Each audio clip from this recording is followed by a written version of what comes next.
Nós estamos de volta com Programação Nacional, discutindo o relacionamento de crianças, pais e avós. A convidada de hoje é educadora e psicopedagoga, Marisa Martinez. Bom, Marisa, a gente vai fazer o seguinte, nós vamos nesse bloco aqui chamar um VT do Padre Zezinho, Sim. Que ele fala bastante aqui em como deve ser o relacionamento de filhos com os pais. Vamos acompanhar isso para a gente poder continuar a nossa discussão? Vamos lá.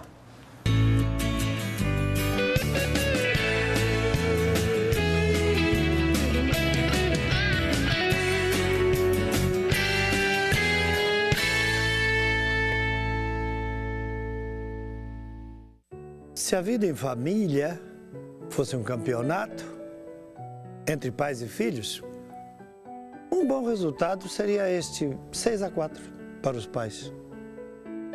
Nem pais eternos vencedores, nem filhos eternos perdedores.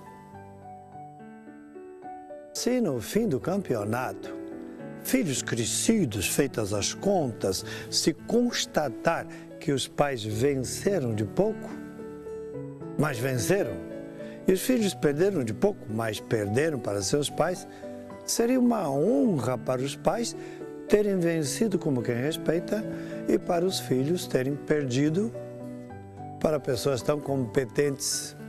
Seria assim: pais 10-0, durões, cruéis, prepotentes, donos absolutos dos filhos. Pais 9-1, raramente dão liberdade, marcação cerrada. Pais 8-2 começam a confiar, mas ainda com medo. Pais 7-3 admitem pedir desculpas, voltar atrás. São pais perdoadores. Pais 6-4 vitoriosos em tudo, com classe, sabem quando pedir, quando exigir, quando permitir. Pais 5-5 com os filhos, liberais demais. Os filhos se acham iguais aos pais, no mesmo nível dos pais. Errado. Filhos 6-4, a família começa a ir mal. Eles sempre conseguem o que querem. Pobre dessa mãe e desse pai. Bobalhões. Filhos 7-3 mentem, enganam os pais e estes se calam, sabendo que é errado, mas não sabendo o que fazer com o filho. A filha está dominando a casa, o filho está dominando a casa. Filhos 8-2 aprontam, erguem a voz, desrespeitam, impõem sua vontade. Pode saber que tem droga no pedaço. E se não tem, vai ter. Filhos 9-1, violência, ingratidão, acabou o respeito, pode chamar a polícia. Filhos 10-0, a família acabou. Os filhos derrotaram os pais. Se em sua casa os filhos estão perdendo por mais de 6-4, ou empatando de 5-5, comece a procurar ajuda. Sem carinho e autoridade, os pais e filhos perdem o rumo. Que os pais nunca percam a autoridade. Que os filhos nunca percam o respeito. E aí, doutora, Padre Zezinho, está correto aí na sua explicação? Corretíssimo, corretíssimo. Muito bem exemplificado por ele, né? Muito bem. Carinho e autoridade, não autoritarismo, é diferente. Com carinho, com autoridade, o limite estabelecido no momento certo, a segurança e a confiança dos pais de estarem fazendo o correto, só pode gerar crianças, fazer com que essas crianças cresçam emocionalmente estabilizadas, emocionalmente equilibradas. Então isso é fundamental e os avós precisam participar dessa construção. Desse processo, né? Desse processo é fundamental. Um mimo, um pouquinho, não tem problema, mas aquilo que extrapola as regras estabelecidas, aí gera conflito muito sério, difícil de consertar lá na frente. esse diálogo, ele deve sempre existir entre a família, para a gente até poder fazer um fechamento de tudo que a gente falou aqui durante o programa de hoje. É fundamental que exista esse diálogo. A cultura latina é uma cultura do milindre. Se você for olhar isso em outras culturas, norte-americana, europeia, não existe esse milindre que o latino tem por característica. Então, o diálogo aberto... Eles são mais rígidos, né? São. Sim, sim, não, não. Eles são mais transparentes, mais sinceros, mais pontuais nesse sentido.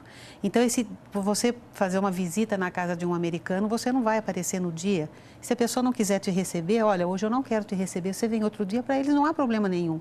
Para o brasileiro, isso, para o latino, isso gera uma ofensa. Nossa, imagina, me recebeu exatamente. Na questão da educação com os avós, essa transparência ela é obrigatória. Ela é necessária, ela é fundamental para que haja esse equilíbrio na educação. A competição não pode existir.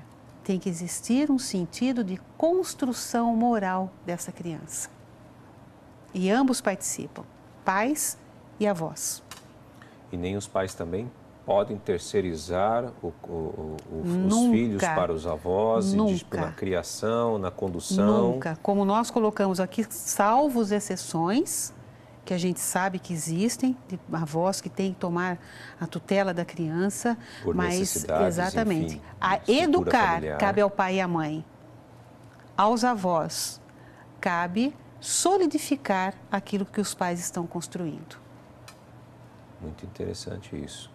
Aliás, essa questão da cultura latina mesmo realmente é verdade, porque você realmente, quando um europeu, quando você conversa com ele tem isso mais objetivo, né? Muito quando ele objetivo. fala, olha, é não, é sim, exemplificando aqui, né? É muita objetividade. É muito. Você fala assim, olha, aconteceu até conosco, a equipe de reportagem uma vez na Europa, falando assim, olha, deu na hora do almoço, por favor, saiam da loja, porque nós vamos fechar. Exatamente. E você achou estranho, mas por que está fechando a loja? Eu estou aqui comprando. Exatamente. Por favor, o senhor pode sair, por favor, que daqui a pouco, daqui uma hora o senhor volta que a gente abre de novo. Exatamente. Eles são objetivos daquilo que eles querem. O que pode, pode, o que não pode, não pode. E E o brasileiro, o latino em si, ele não tem essa A senhora falou muito cultura. bem, isso tem que estar dentro da família, Precisa. sem culpa, sem condenação, sem achar que um está fingindo o outro. Júnior, você falou uma palavra fundamental para mim, sem culpa. Educar, limitar, não pode trazer culpa aos pais. Sem culpa mesmo. Como pais e mães, estamos fazendo o melhor que nós podemos para os nossos filhos. E cabe aos avós participar dessa construção. Não ter medo de colocar limites, não ter medo de estabelecer regras.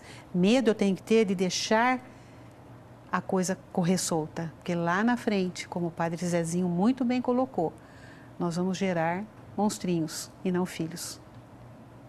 Criar monstrinhos e não adultos equilibrados, que podem seguros de si, que podem atuar positivamente na sociedade, fazendo a diferença de forma positiva. E que vai reverter até positivamente para você quando você chegar na velhice. Exatamente, exatamente.